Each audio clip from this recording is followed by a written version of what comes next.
आज हमारे दो बच्चे आपके सामने हैं। मिल चुके हैं। बात नहीं भाई, मिल चुके हैं हम लोग। आवाज नहीं बेटा। डॉक्टर पंकज श्रीवास्तव हिंदुस्तान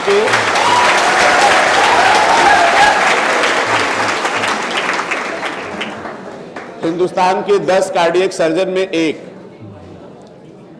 और डॉक्टर साहब सेलेक्ट हुए थे 1987 में।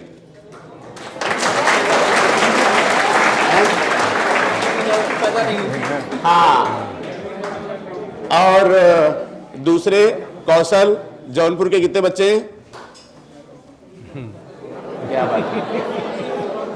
अब कितने बच्चे गोडा के हैं भाई? गोडा एक ही है, कम। ठीक है। तो डॉक्टर कौशल आर्थोपेडिक सर्जन है, अक्सर आप टेलीविजन में इनको देखते होंगे या देखें कभी। और डॉक्टर साहब का नाम Guinness book of world record में दर्ज होने जा रहा है।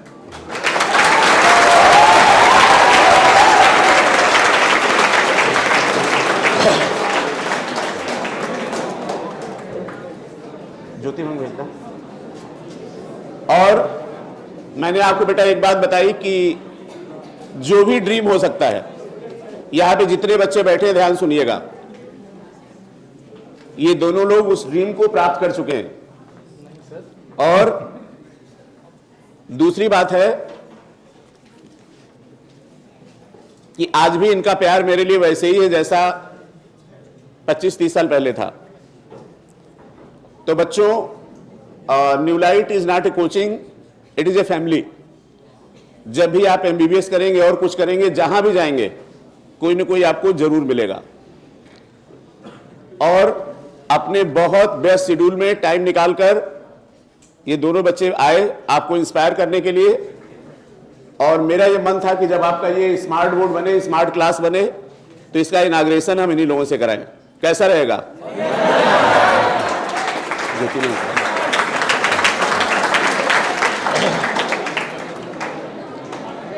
और बहुत ही खुशी की बात है,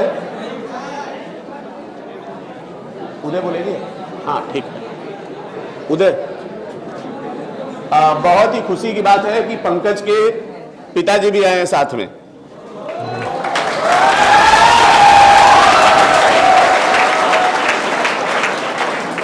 लेके आओ।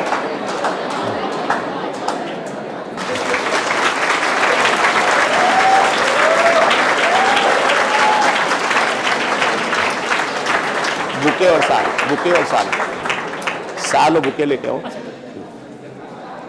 तो बेटा आप में से कितने बच्चे ये चाहते हो? आप बैठ जाइए। कितने बच्चे लोग ये चाहते हो कि आपके पिताजी को भी वैसे ही सम्मान मिले जैसे सर को मिल रहा है? ऐसे ही मेहनत करेंगे ना? ठीक है। अब उदय सर से बोलेंगे जरा सा, पंकज सर का बायोडेटा बोले, पंकज सर ने क्या क्या किया है। बोल तो चुके हैं आप। अरे बोलो।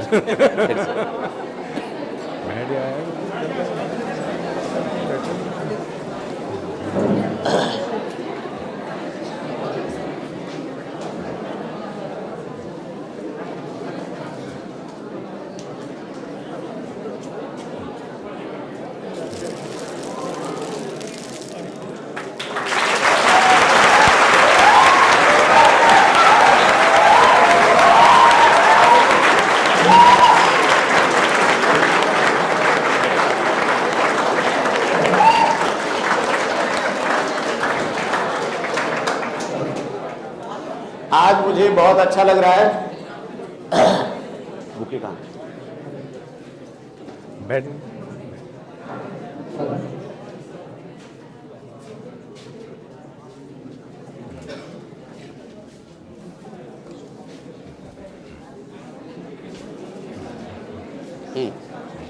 आज बहुत अच्छा लग रहा है, हम अपने उन बच्चों का सम्मान कर रहे हैं जिनको हम मार के पढ़ाते थे।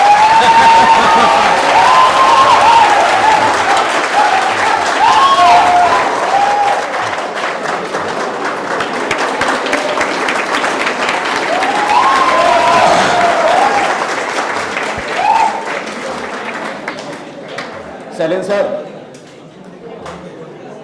डीपी सर बुला शैलेंद्र सर से बोलेंगे बुके देके पंकज सर का स्वागत करें।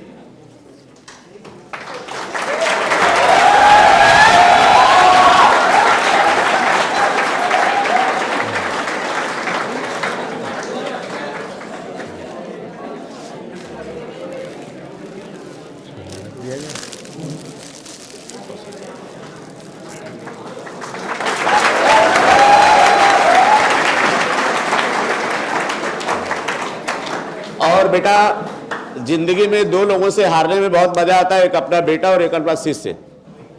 बेटा अगर बाप से आगे निकल जाए तो बाप की खुशी का ठिकाना नहीं होता, और हमारे ये दोनों बच्चे तो हमसे बहुत आगे निकल गए। एक बार ऐसे ही हुआ, हम कहीं गए तो मैंने कौशल से कहा कि कुछ लेट होगा। कहा सर लेट नहीं होगा, आप जब जाएंगे तभी ट्रेन और फ्लाइट जाएगी यहां से। ये कॉन्फिडेंस है।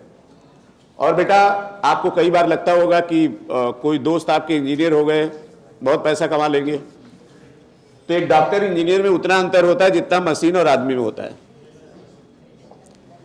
अभी कोरोना पेंडेमिक पे आप सबने देखा, शायद हम सबकी जान बची आप लोगों की वजह से।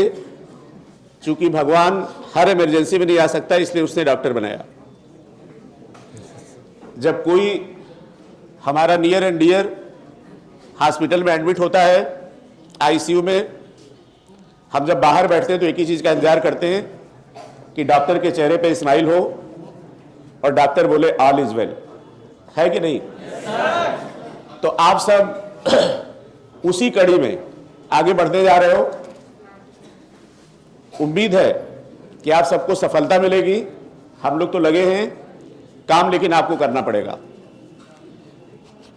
तो उदय सर से बोलेंगे, पहले पंकज सर का के बारे में संक्षिप्त में बताएं। धन्यवाद प्यारे बच्चों, आपको सर ने आगे भी बधाई दिया है। और अब आ रही है, ऐसे ही जोर से बोल दो। ऐसे याद है? हाँ, आपको सर ने बहुत कुछ बता ही दिया है, और मैं दो चार बातें आपसे और बताना चाहूँगा। एक तो हम सब बड़े गौरवान्वित हैं कि आज हम दो अभिभावकों के बीच हैं। सर तो नहीं,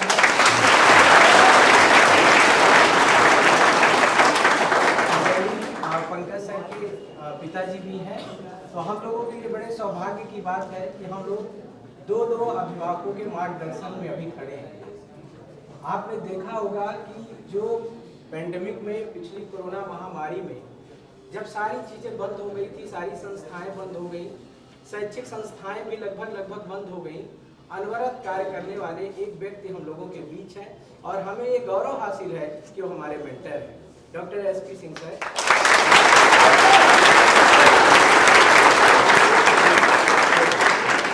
और पिछली बार तो तैयारी उतनी सुदृढ़ नहीं थी, लेकिन इस बार आपको कहीं कोई दिक्कत ना। लोगों ने पहले ही व्यवस्थाएं कर ली है कि आपके लिए कैसे स्मार्ट क्लासेस को शुरू किया जाए। उसी परिप्रेक्ष्य में हमारे बीच दो हमारे, और हमें फख्र है कि हमारे संस्थान के छात्र भी रहे हैं, और इन दो लोगों के बारे में मैं आपको बताने जा रहा हूँ। सर ने थोड़ा सा ही बताया है। डॉक्टर पंकज श्रीवास्तव सर हैं, और आप डिविनिटी हार्ट हॉस्पिटल लखनऊ में हैं, और MBBS GSVM medical college Kanpur से किया है। 16 ईयर का वास्ट एक्सपीरियंस है। आप देश विदेश में सेवाएं दी, लेकिन आपको लगा कि नहीं, मातृभूमि से बढ़कर कोई चीज़ नहीं होती, इसलिए आप पुनः लौट करके अपनी मातृभूमि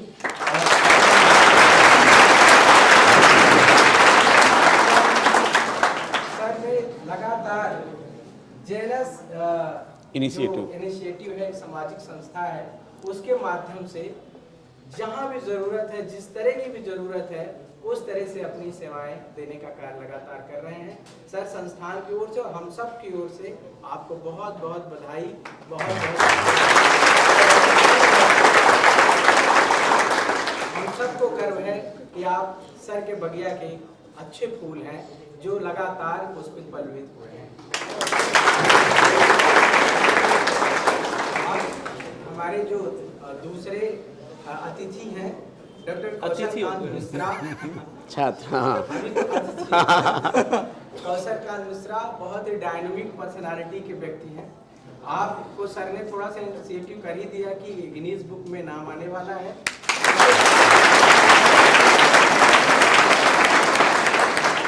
सर एक छात्र नेता के रूप में एबीवीपी में भी रहे हैं और राष्ट्रीय स्वयंसेवक संघ में भी अपनी सेवाएं दी हैं।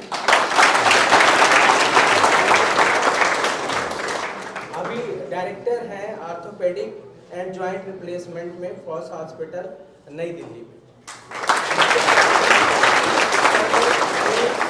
नई दिल्ली में काम किया है और एम्स के बाद ही सर ने कानपुर मेडिकल कॉलेज में भी और झांसी मेडिकल कॉलेज में एज ए ट्रेनर रहे हैं और वहाँ नए नए इनिशिएटिव्स को, नए नए रिसर्च को और किस तरह से और बेहतर रिप्लेसमेंट और जॉइंट रिप्लेसमेंट पे ऑर्थोपेडिक के क्षेत्र में काम हो, उसको भी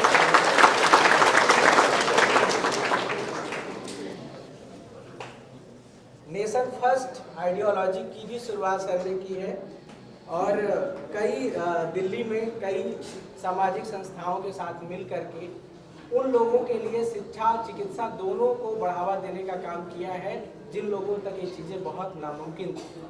तो एक बड़ा प्रयास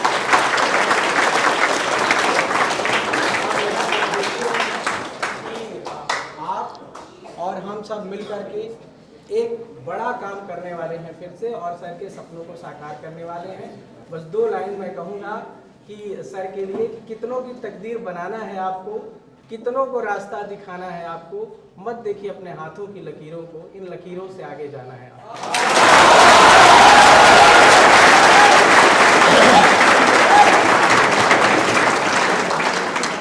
अच्छा बच्चों, जब कोई हमसे ये कहता है कि आपको इतनी एनर्जी कहाँ से आती है, तो देखिए हमारे एनर्जी सोर्स ही हमारे बच्चे हैं।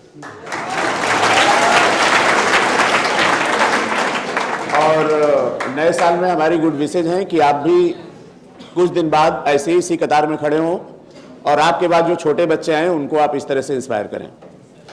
यही एक ड्रीम है, यही एक सपना है, एक उद्देश्य है, एक लक्ष्य है। अब बिना देर किए हुए हम पंकज सर से बोलेंगे, बच्चों के लिए 2 शब्द बोलें, किस तरह से मेडिकल प्रोफेशन कितना अच्छा है, कितनी चुनौतियां हैं, क्या अनुभव रहा हमारे साथ पंकज सर का। पंकज सर आपको बताएंगे। हाँ सही है, सही है। इसमें से कितने बच्चे पीएसआईटी आए थे? पीएसआईटी में जो प्रोग्राम हुआ था। ठीक है। थोड़ा सा इन्होंने अभी जो बात कर रहे थे कि 16 साल का एक्सपीरियंस नहीं है, 87 से लेके अभी तक काउंट करेंगे तो कितने ईयर्स हुए? 34 ईयर्स। 16 ईयर्स का एक्सपीरियंस साउथ इंडिया में है, तमिलनाडु और केरला का है।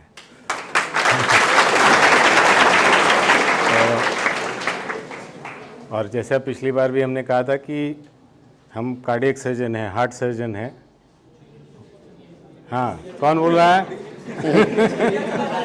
हाँ, तो दिल पे छुरियां चलाते हैं।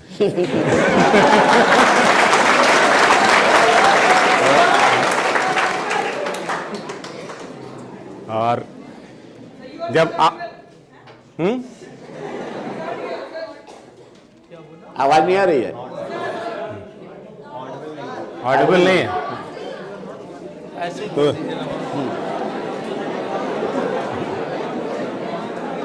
अभी आवाज आ रही है? ठीक। तो मैं मेरे ख्याल से सर का पहला ऑफिशियल स्टूडेंट हूं। जब हम 4 बच्चे पढ़ते थे, हमने उस दिन में बताया कि सर जब पढ़ाते थे तो 4 बच्चे हम पढ़ते थे और ये खम्बे से लेके इतनी ही इनका रूम था। इतने रूम में सर रहते थे। हम लोग जाड़े में, अभी जैसे जाड़ा होता है तो सर कंबल ओढ़ के सोते रहते थे, हम लोग दरवाज़ा खोल के अंदर घुसते थे, इनको जगाते थे और फिर चाय बना के पिलाते थे, तब ये हम लोगों को पढ़ाते थे और पढ़ाते थे।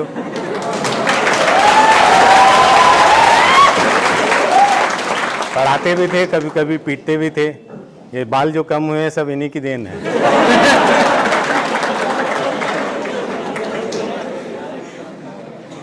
लेकिन ये देखिए कि आज हम लोगों की बात कर रहे हैं, सर कहाँ से कहाँ पहुँचे हैं। वो इतने से 8x8 के कमरे से आज इतना बड़ा हॉल खाली पढ़ाने के लिए है। तो ये सोचिए कि इतनी बड़ी बिल्डिंग यहाँ पे खड़ी है और ये सिर्फ और सिर्फ पैशन से आता है। आज भी ये कहते हैं कि पंकज मुझे पढ़ाने में बड़ा मज़ा आता है, हमको सिर्फ बच्चों को पढ़ाना है। तो आप लोगों का भी पैशन अगर जो होगा उसी में सक्सेस मिलेगी। अगर आपको डॉक्टर बनना है तो फिर उसी में सक्सेस मिलेगी, लेकिन उसके लिए पैशनेट होना पड़ेगा कि हमको बनना ही बनना है, उसके अलावा कोई और ऑप्शन नहीं। जहाँ विकल्प होता है वहाँ संकल्प नहीं हो सकता। आप जहाँ भी अगर आप ऑप्शन लेके चलते हैं कि हम MBBS नहीं करेंगे तो ये कर लेंगे, हम B फार्मा कर लेंगे, हम ये कर लेंगे, तो you will not be successful. Focus 1 साल 2 साल 3 साल कोई बात नहीं, बनना डॉक्टर ही है। तो अगर ये डिसाइड कर लेंगे तो बन के दिखाएंगे, और ये डिसाइड नहीं होता है तो प्रॉब्लम होती है। तो फोकस, बहुत सारे डिस्ट्रैक्शंस हैं, बहुत सारी चीज़ें होती हैं आपके साथ, बहुत सारी चीज़ें हमारे साथ भी होती हैं, लेकिन अगर हम फोकस्ड हैं तो हम किसी भी चीज़ को अचीव कर सकते हैं। जैसे इनका बैकग्राउंड है वैसे इनका भी बैकग्राउंड है। कौशल हमारे जूनियर हैं, लेकिन अब इस समय बड़े फेमस जॉइंट रिप्लेसमेंट सर्जन हैं, फोर्टिस एस्कॉर्ट्स में हैं, बहुत अच्छा काम कर रहे हैं। और कानपुर की मिट्टी की कुछ प्रॉब्लम है कि जहाँ भी जाते हैं नेतागिरी करते हैं लोग। तो बहुत अच्छे स्पीकर भी हैं, बहुत जो भी समझ में आता है कि ये ठीक है उसके लिए लड़ जाते हैं। तो ये इनकी खासियत है और गुड जॉब।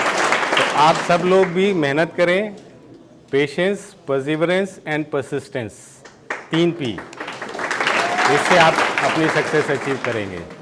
मैं कार्डियक सर्जन भी हूँ, बच्चों को स्कॉलरशिप भी देता हूँ।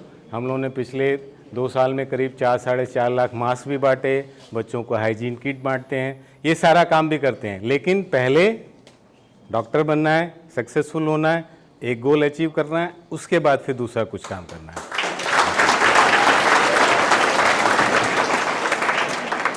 तो बच्चों ये एक छोटा सा इतिहास है कि यहाँ से बच्चों ने क्या क्या किया, कितना आगे निकल गए। और विश्वास करिए, आप सेलेक्ट होने के बाद जिस कॉलेज में जाएंगे, जिस हॉस्पिटल में जाएंगे, वहाँ कोई ना कोई जरूर मिलेगा आपका बड़ा भाई। कौशल 92 में सेलेक्ट हुए और एक खास बात थी कि इनके ग्रुप में 8-10 लोग थे। उस समय पढ़ाया नहीं जाता था, सिर्फ पूछा जाता था, मारा जाता था, तब रिजल्ट होता था। अब उल्टा हो गया है ना। तो कौशल बहुत ही डायनेमिक है। हम कौशल से ये बताएंगे, जरूर बोलेंगे कि आपको ये जरूर बताएं कि इनका नाम Guinness book of world record में क्यों नामित हो रहा है। जब भी मुझे प्रॉब्लम हुई, जब भी मैं दिल्ली गया, मैं तो छोटा सा मास्टर, और जब इनके अस्पताल में गया तो मुझे लगा मैं कितना बड़ा VIP हूँ, है ना। तो बेटा इसी से एनर्जी मिलती है और मैं यही सोचता हूँ कि ये चीज़ कंटिन्यू रहे। तो बिना देर किए कौशल को बोलेंगे 2 शब्द बोले और ये जरूर बताएं कि क्यों इनका नाम जा रहा है Guinness book of world record में। वजह से मेरा नाम Guinness book of world record में जाएगा।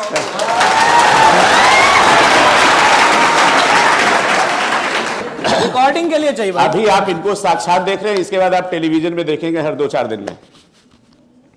हम तो जब इनका आता है तो बहुत ध्यान सुनते हैं भाई। जैसे पंकज भैया ने बोला कि 1 अटेम्प्ट, 2 अटेम्प्ट, 3 अटेम्प्ट, 4 अटेम्प्ट, लेकिन देखिए एक ही कौशल सर ने बोला पंकज भैया, इसका मतलब क्या है, ये एक परिवार है।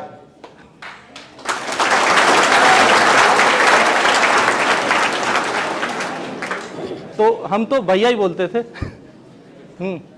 तो अगर 1 अटेम्प्ट में सेलेक्ट होना है, जिसके लिए सब लोग यहाँ आए हैं, उसका सिर्फ और सिर्फ एक तरीका है। चाहे आप किसी भी एग्जाम की तैयारी करें, चाहे चपरासी के एग्जाम की तैयारी करें, चाहे IAS ऑफिसर के एग्जाम की तैयारी करें, सिलेक्शन नहीं होने का रीजन सिर्फ आपके 2-3 घंटे होते हैं। अगर आपने 15 घंटे पढ़ाई की विद कैलेंडर एवरी डे, दुनिया का कोई एग्जाम क्वालिफाई कर जाएंगे। That is the only way. और कोई शॉर्टकट नहीं है। सर कहते थे एक्स्ट्राऑर्डिनरी। अब पता नहीं अब बताते हैं कि नहीं, पहले बोलते थे कि एक्स्ट्राऑर्डिनरी बच्चे बहुत कम होते हैं जो टॉप कर जाते हैं, जो एक बार में सेलेक्ट हो जाते हैं, तुरंत बैठते हैं, बिना पढ़े ही, बिना याद किए ही वो उन्हें सब याद हो जाता है, वो एक्स्ट्राऑर्डिनरी होते हैं।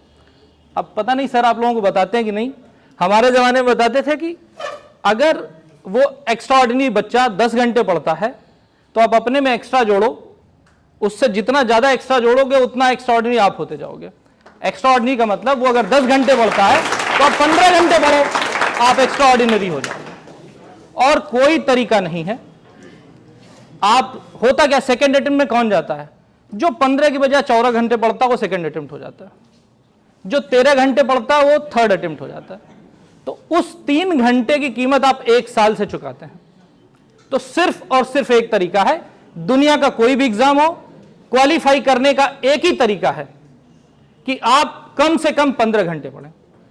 और आप सब लोग सेलेक्ट होने आए हैं, और सिर्फ इसलिए मैंने ये बात बताई है कि सिलेक्शन का सिर्फ एक ही तरीका है। मुझे पता है कि मेरे लिए कहना आसान है, 15 घंटे बैठना डिफिकल्ट है। 15 घंटे मैं सिटिंग टाइम बता रहा हूं। अगर उससे कम आप बैठेंगे और आप एवरेज हैं, क्योंकि मेजॉरिटी एवरेज होगी, एक्स्ट्राऑर्डिनरी नहीं होंगे, एक्स्ट्राऑर्डिनरी ज्यादा ज्यादा 2-4 होंगे, तो मेजॉरिटी लोग एवरेज होते हैं। और एवरेज का कॉन्सेप्ट यही होता है कि जितनी ज्यादा मेहनत उतना अच्छा रिजल्ट।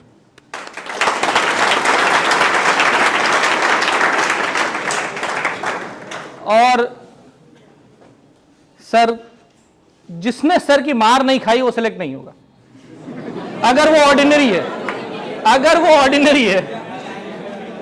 हमारे जमाने में कहते थे सर, देयर इज नो फंडा विदाउट डंडा।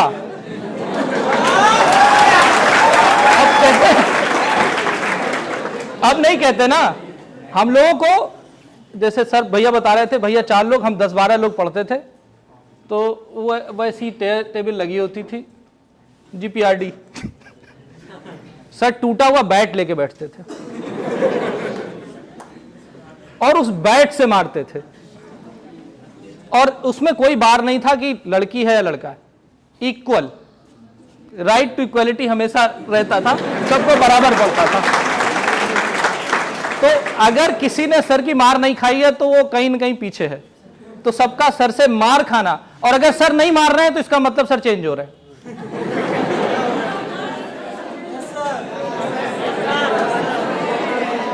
ये मैंने बता दिया। सर, अगर सर ने मारना बंद कर दिया तो सर प्रोफेशनल हो गए। तो इसलिए सब लोग कोशिश करो कि सर मारें, क्योंकि जब सर मारेंगे तभी सिलेक्शन होगा। अब सर ने मेरे को बोला है कि मुझे बताना है, मैं अपने बारे में क्या बताऊं, कुछ मेरे हिसाब से सिर्फ यही था, आप लोगों के लिए काम की चीज यही थी। और जैसा सर ने कहा कि लक्ष्य, आप एक लक्ष्य अचीव करो, दूसरा लक्ष्य सामने होना चाहिए, और तभी तुम आगे बढ़ोगे। तो मेरा पहला लक्ष्य था डॉक्टर बनना, MBBS में सेलेक्ट हो गया। दूसरा लक्ष्य पापा ने कहा सर्जन बनना, तो सर्जन बन गया। तीसरा लक्ष्य जो भैया ने बताया, नेतागिरी। अब कहीं गलत दिखता था तो बोलने की आदत पड़ गई थी, तो मैं एम्स में जनरल जो एसोसिएशन होती है, रेजिडेंट डॉक्टर एसोसिएशन, उसका जनरल सेक्रेटरी 3 साल था। और वहीं से ये मतलब पॉलिटिक्स का कीड़ा या राजनीति का कीड़ा आया है। अब मेरा दूसरा लक्ष्य है, बिल्कुल सही, क्योंकि लक्ष्य अगर रखना तो सबसे टॉप मोस्ट लक्ष्य रखो। लड़के ने बोला PM बनना, क्यों नहीं हो सकता? अगर आप लोग त्रेहन बनने की इच्छा करोगे, आप लोग पंकज भैया बनने की इच्छा करोगे, आप लोग SP सिंह सर बनने की इच्छा करोगे, तभी तो इसके नीचे पहुंच पाओगे। अगर आपका सपना ही छोटा होगा तो आप छोटी जगह पहुंचोगे। अगर आपका सपना बिल गेट्स बनने का, तभी बिल गेट्स बनोगे।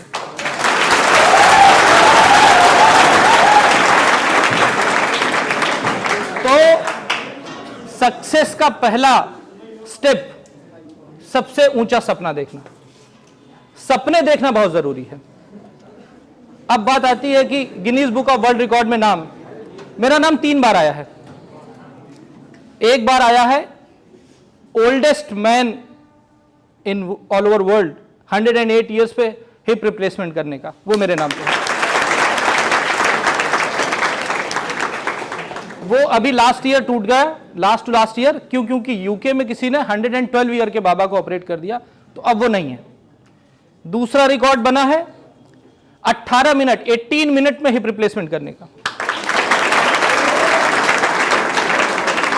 और लोगों को लगता था कि 18 मिनट्स पॉसिबल कैसे है, इसलिए उसकी रिकॉर्डिंग मैंने फेसबुक पे डाल दी है, जिससे कि कोई कंट्रोवर्सी ना हो, क्योंकि लोग 18 मिनट्स तो सोचते हैं और 18 मिनट्स में हिप रिप्लेसमेंट पूरा हुआ था। तो वो दूसरा रिकॉर्ड है। तीसरा रिकॉर्ड बना है 2 इंच के सीजन, जो इंसीजन सर्जन हूं मैं, चीरे लगाता हूं, 2 इंच के साइज के इंसीजन से हिप बॉल को रिप्लेस करना। इसके लिए मेरा नाम 2 जगह आया है, गिनीज में है and world record journal of US में है।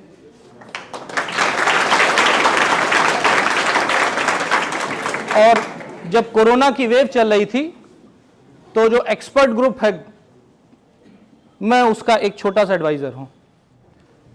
तो कोरोना में मैंने बहुत बोला, तो बहुत सारी एडवाइस दी। तो भारतीय जनता पार्टी जो अभी की रूलिंग पार्टी है, वहां से मेरे को ऑफर दिया गया कि आप स्पोक्स पर्सन बन जाओ, तो मैं आज उसका स्पोक्स पर्सन हूं।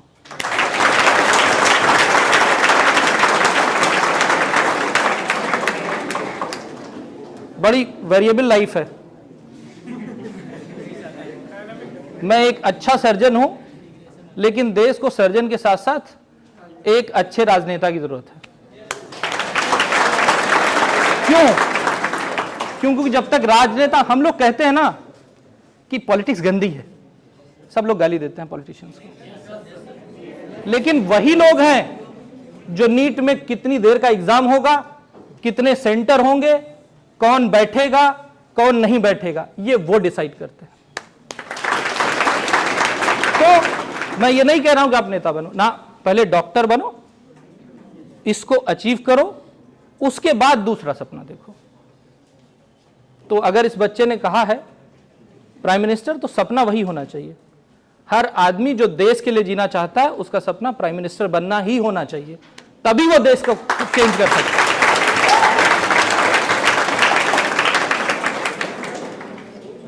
और कुछ क्या बोलिए, बस इनफ। थैंक यू कौशल। और कुछ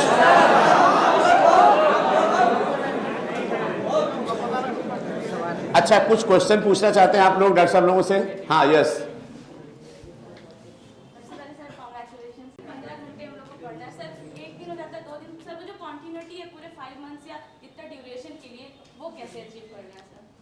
उसके लिए मैं क्या करता था, कैलेंडर आते थे, कैलेंडर में फोटो वाला नहीं, तारीख वाला, जिसमें बड़ी बड़ी तारीखें लिखी होती थी।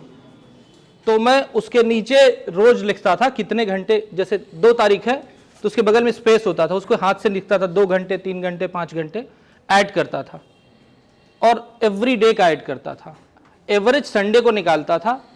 टारगेट 15 का होता था, अगर 14 घंटे आपने अचीव किया तो आपने अचीव किया, नहीं तो नहीं अचीव किया। आपको रोज अपने आप को क्रॉस चेक करना होता था कि कल मैंने किया कि नहीं किया। एवरेज पूरे हफ्ते का, कोई बीमार हो सकता है, किसी घर में प्रॉब्लम आ सकती है, पर एवरेज जो एक हफ्ते का एवरेज होगा, वो एवरेज 15 अगर आप टारगेट करोगे तो आप 14 साढ़े 13 घंटे पहुंचोगे तो सबका सिलेक्शन हो जाएगा। जितने लोग बैठे हैं सबका सिलेक्शन होगा। मेरा भी सपना यह है और सर का भी सपना यह है कि सर के इस पूरे बैच में हर बच्चा सेलेक्ट हो। इसी सपने के साथ सर पढ़ा रहे हैं। जब हमारा बैच था उस समय सर भैया के बैच में 4-5 सेलेक्ट हुए थे, हमारे बैच में पहली बार 22-23 लोग सेलेक्ट हुए थे पूरे उत्तर प्रदेश में। लेकिन सर का सपना क्या है, उस सपने को पूरा करना हमारी रिस्पॉन्सिबिलिटी है। सर का सपना यह है कि पूरा बैच जो बैठ के पढ़ रहा हो वो एक साथ एक ही ईयर में सेलेक्ट हो। यह सर का सपना है और उस सर के सपने को पूरा करने के लिए आप लोगों को काम करना है। अच्छा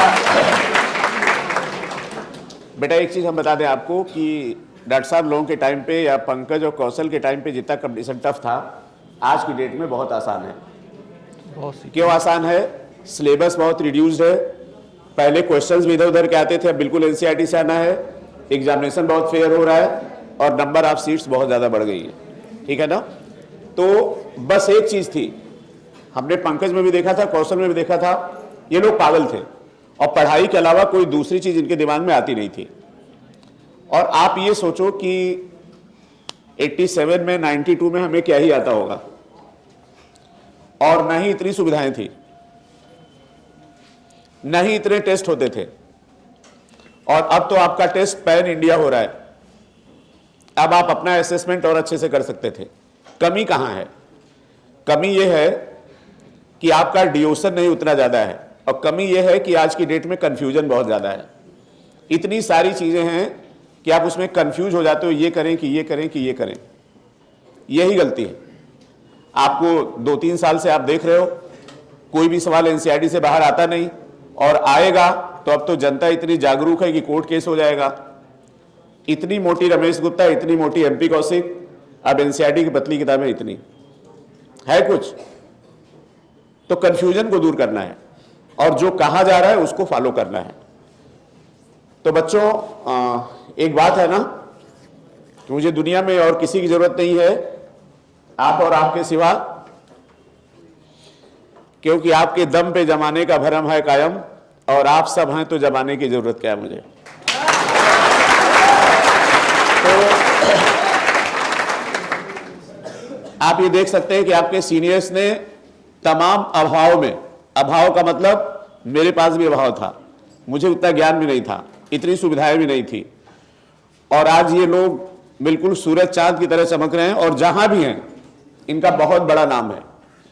अभी आपको हमने बुलाया, आ गए, खुद मिलने आए, लेकिन जब इनके हॉस्पिटल में इनसे मिलने जाएंगे तो शायद आपको कई घंटों वेट करना पड़ेगा, बड़ी लंबी लाइन लगती है, बहुत 2-3 महीने पहले का अपॉइंटमेंट लेना पड़ता है।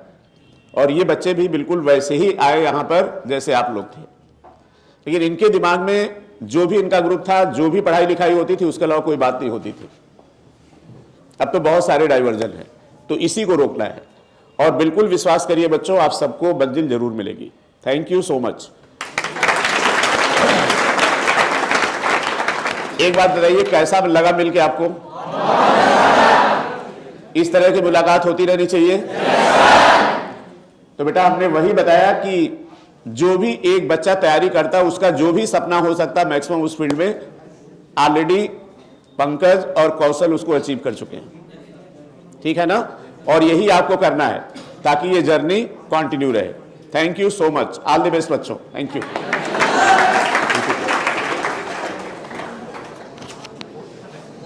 और अगर इस फील्ड में आएंगे तो कहीं ना कहीं मुलाकात जरूर होगी इन सब लोगों से।